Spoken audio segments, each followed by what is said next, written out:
Voltamos para todos vocês e a gente inicia o nosso quadro ainda em clima, né, de harmonia, em clima de uma harmonia espiritual com a Ladamira, que ainda está aqui, e ela vai finalizar aqui para a gente e iniciar esse próximo bloco com uma canção que seria uma oração, que é um ritual que eles costumam fazer, né, dentro dessa crença xamanismo, para que as pessoas entendam, né, um pouquinho mais sobre o que é orar, o que é você estar em contato com o universo. Vamos ouvir?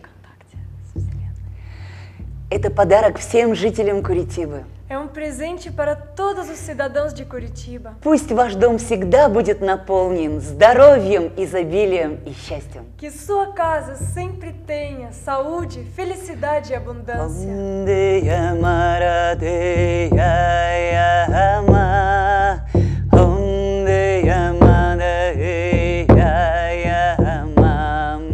Разойдись темно, воцарись добро. Que a escuridão saia e o bem venha. Засверкай светло, яре ясное. Luz, por favor, ilumine, a clareza venha. Светлая душа, к людям будь добра. Alma de luz, tenha bondade para com pessoas. Счастья! Felicidade! Saúde! Prosperidade! Будьте счастливы, родные. Sejam felizes, queridos. Любите друг друга. Amem-se И благодарите свою судьбу за все. e agradeçam o seu destino por tudo. И помните, что есть люди, которым нужна ваша помощь. E lembrem que tem pessoas que precisam da ajuda de vocês. До встречи. Até breve. Sim, que lindo, obrigada, amei, obrigada Ladamira, obrigada Ana. Foi uma oração linda, né, para a gente poder começar o nosso quadro aqui com você. Me conta aqui, quando a gente fala de exames, ainda falando em saúde, né, Luiz, a gente sabe que o Luiz Fedalto que está aqui, ele que é coordenador técnico e também bioquímico do LANAC, né, que é Laboratório de Análises Clínicas.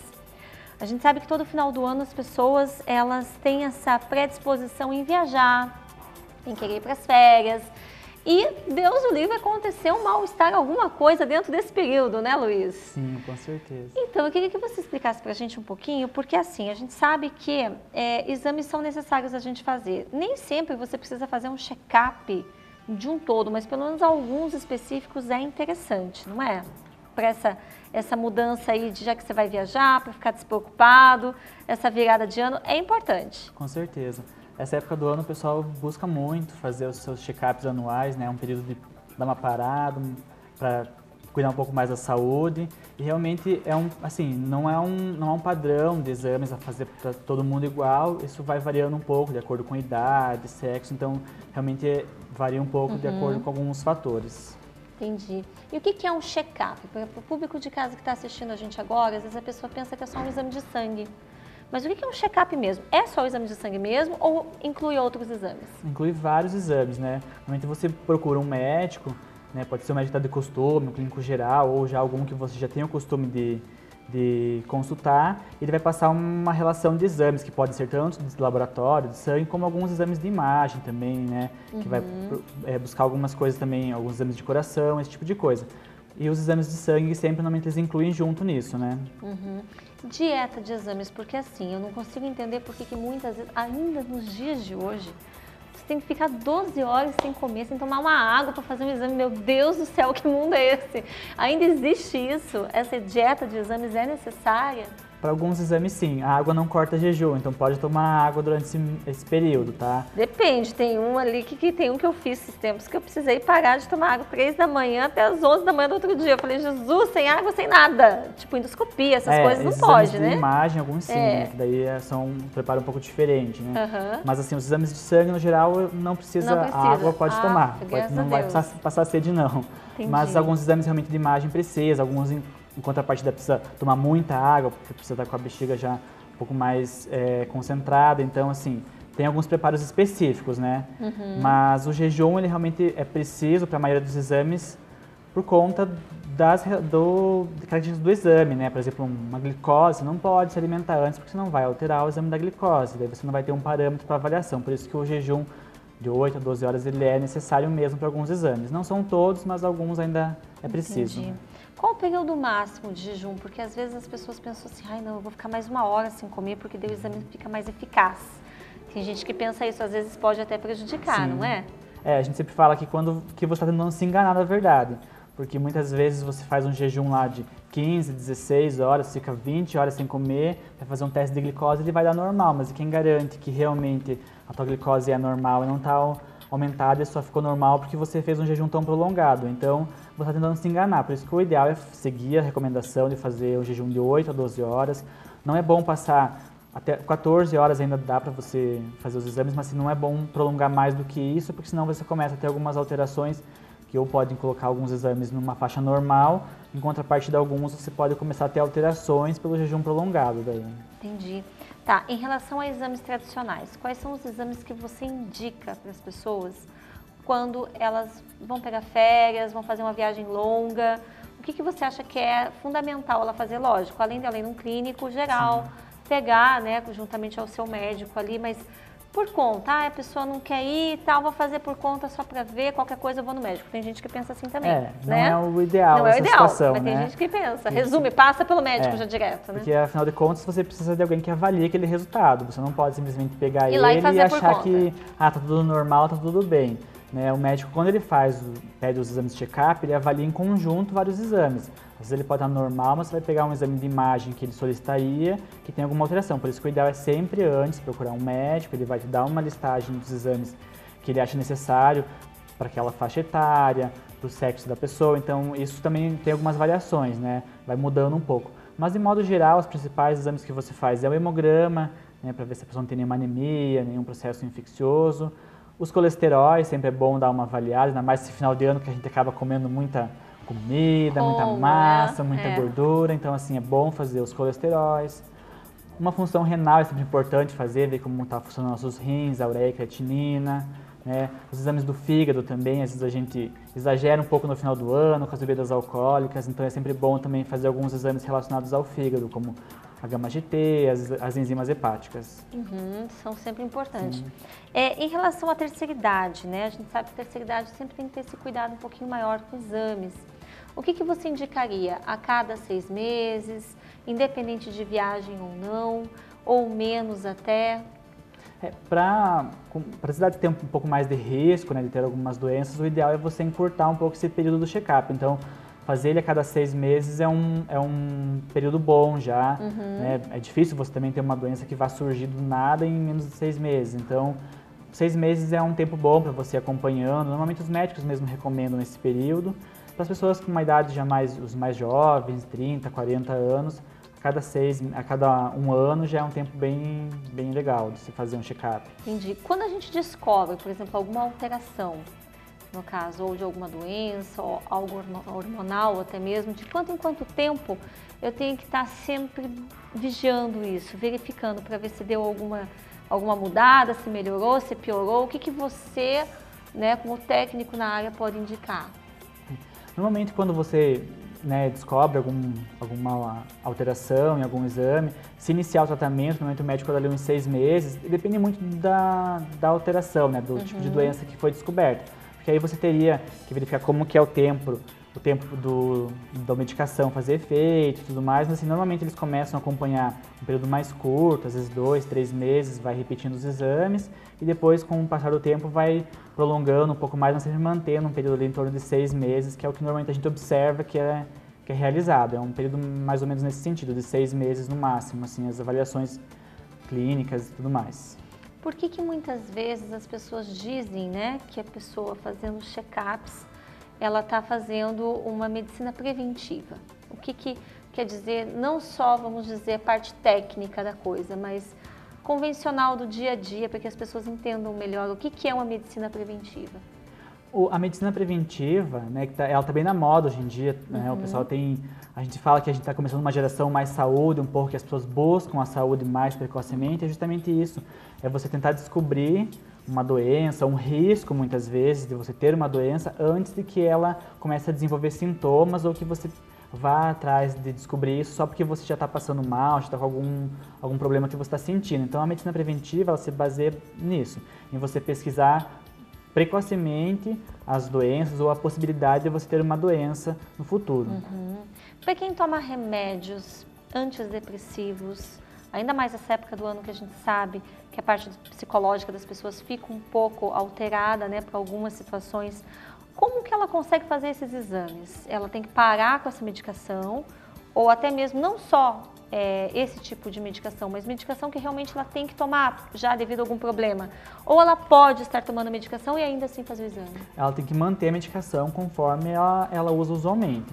O ideal é que quando você vai fazer um exame, você esteja exatamente na tua rotina normal. Se você tem o costume de todo dia comer um doce, né, à noite antes de dormir, você vai comer o doce no dia anterior, porque o exame tem que representar exatamente aquilo que está no teu dia a dia. Se você parar de tomar medicação, você vai estar mascarando. Não é aquilo que acontece diariamente, você toma a medicação todos os dias. Então, o ideal é que se você toma a medicação, mantenha a medicação. Exceto se o médico, né, no momento da avaliação, ele solicitar para você parar por um período, porque às vezes ele quer ver como está o teu organismo sem a medicação, mas daí é algo que ele vai definir de acordo com o teu histórico e a investigação clínica que ele tem feito. Mas se não houve orientação médica para parar a medicação, você mantém ela normalmente quando for fazer os exames. Entendi. Em relação a isso que você falou, da importância de você não mudar os hábitos diários para poder fazer o exame, seria mais mesmo para poder ter uma ideia do como o corpo está respondendo, né? Exatamente. Mas, por exemplo, a pessoa que fuma, a pessoa que bebe e que isso já é para ela normal, dia a dia, tem gente que fuma uma carteira de cigarro por dia.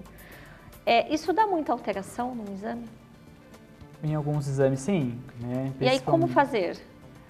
O ideal é que você mantenha. Ela não tem que para, continuar. Sim, porque senão, é isso que eu tô falando, você vai tentar burlar um mesmo resultado que seja normal. algo que de repente esteja prejudicando ela, que é o cigarro. Na verdade, o ideal seria que ela parasse de vez, né? De vez, mas assim, não vai parar só para fazer o exame, porque aí você está tentando burlar um Então, não só remédios, mas também problemas, vamos dizer, químicos também, Sim. ela tem que continuar ali com aquele Sim, dia a dia é que você dela. não mude a tua rotina para você ter realmente um resultado bem fiel daquilo que representa como você estaria nos dias que você não fez o exame, né? Como o teu organismo está no dia a dia dele quando está usando essas substâncias. Então, assim, é manter a rotina.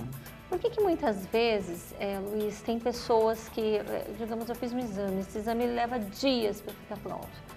Qual que é o processo que passa, dependendo do tipo de exame? Que às vezes leva uma semana, exame de bexiga lá, vai fazer um exame de urina, leva uma semana para ficar pronto para ver se tem uma infecção. Isso é realmente um estudo muito aprofundado para saber se tem bactéria, qual tipo de bactéria, como é que funciona essa parte mais didática de exames? Por exemplo, o exame que você comentou, que seria a cultura de uma urina, por exemplo, para você ver se tem uma infecção, ela realmente é uma característica do teste, que você vai pegar uma bactéria, né, pegar uma amostra, lá no caso a urina, vai fazer uma cultura dela, você tem que esperar a bactéria crescer, e isso demora em torno de 24 horas. Daí ela cresceu, você vai ter que começar as provas de identificação. Cada prova demora mais ou menos 24 horas, então em alguns casos realmente é por isso que ela prolonga tanto. Depois vai fazer os testes de antibiótico, ver quais ela é resistente e qual ela é sensível. É mais 24 horas. Então, assim, por isso que normalmente demora em torno de 5, 4 dias para liberar uma cultura de urina, por exemplo. A gente fica pensando, né, um exame tão urgente, você quer começar logo o antibiótico, tem que esperar, mas infelizmente é uma característica do teste mesmo, né? Até mesmo porque se você toma um antibiótico para curar aquilo e vamos que não seja o antibiótico certo, você pode estar dando mais energia, né, para aquela bactéria se proliferar e crescer em vez de diminuir. Sim. Porque, como você falou, tem princípios ativos ali que vai dar reações diferentes, né? Sim. Normalmente o médico, como ele não pode esperar todo esse tempo para começar o tratamento, ele começa o que a gente chama de tratamento empírico. Você inicia com um antibiótico que é o mais comum, né? E aí quando chega o resultado da cultura, já com o antibiograma, lá com os antibióticos que ele é sensível ou resistente, se for o caso ele substitui o medicamento, porque não dá para esperar também 5 dias a pessoa com uma infecção urinária, né, que pode ter uma coisa mais grave. Então assim, normalmente ele começa o tratamento mais amplo e com o tempo vai Aí quando sair o resultado, se for o caso, ele troca por um antibiótico mais específico daí, né? Isso a gente está dando exemplo aqui de um exame de urina, mas a gente sabe que existem vários outros tipos, né? Que às vezes até demora um pouco mais até, né, tem Luiz? exames que a gente demora, mais de um mês, inclusive culturas, por exemplo. Tem bactéria que demora 45 dias para crescer, é um tempo realmente bem longo. Alguns testes também, por características de técnica mesmo, você tem um processo muito longo às vezes. Então, assim, às vezes não é assim tão simples. Não pega a tua amostra e bota dentro de uma máquina e sai tudo lindo os resultados. Tem realmente todo um processamento de algumas amostras que são bem longos mesmo. Tá, isso também de um laboratório confiante é fundamental. Você num laboratório que te passa tudo isso, que te explique tudo isso. A gente até entrou um pouquinho nesse assunto, porque é importante para que você de casa entenda como funciona. Por que demora, às vezes, um exame para ficar pronto? As pessoas não sabem, né? O que mais você pode dar de dica agora, né, encerramento de ano, para que as pessoas busquem, né, fazer exames? O que você pode dizer para a gente fechar aqui a nossa entrevista e o público de casa poder buscar vocês? Essa é realmente uma época, né, bem legal para a gente buscar sempre uma avaliação mais aprofundada, né? Buscar um clínico, alguém de confiança, ou alguém que é, né, indicado para fazer realmente um check-up geral, né? É uma época boa para você começar realmente um ano novo já bem, né? Saber que vai poder passar o final de ano bem, fazer alguns exames de sangue, algumas coisas de imagem, já realmente para prever algumas coisas, fazer a medicina preventiva, aplicar isso não só no final do ano, na verdade, né? Isso é o ideal que a gente fizesse, né, com mais frequência durante todo o ano, para não tomar nenhum susto, né? É aquela história, é melhor prevenir do que remediar. Muitas doenças, quanto antes você descobrir, mais fáceis são os tratamentos. Então, realmente é uma época, já vou aproveitar que vai começar o ano novo, um momento novo mesmo. Uma vida nova mesmo, né? Tá certo. Vamos colocar ali, então, o telefone de contato, para o público de casa poder buscar o Laboratório Lanac e automaticamente busca o seu clínico geral. Tá ali, ó, tá direto o site, através do site você tem os telefones, você tem o endereço e você pode aí curtir o teu final do ano de uma maneira mais harmoniosa, né, sem problemas, tranquila. Eu agradeço a tua atenção, viu? E daqui a pouquinho a gente retorna com mais Sempre Bonita. Agradeço a tua presença, lembrando que ano que vem você volta de novo para falar pra gente aí mais coisas sobre exames, que é importante. Daqui a pouquinho a gente tá de volta, gente, não sai daí.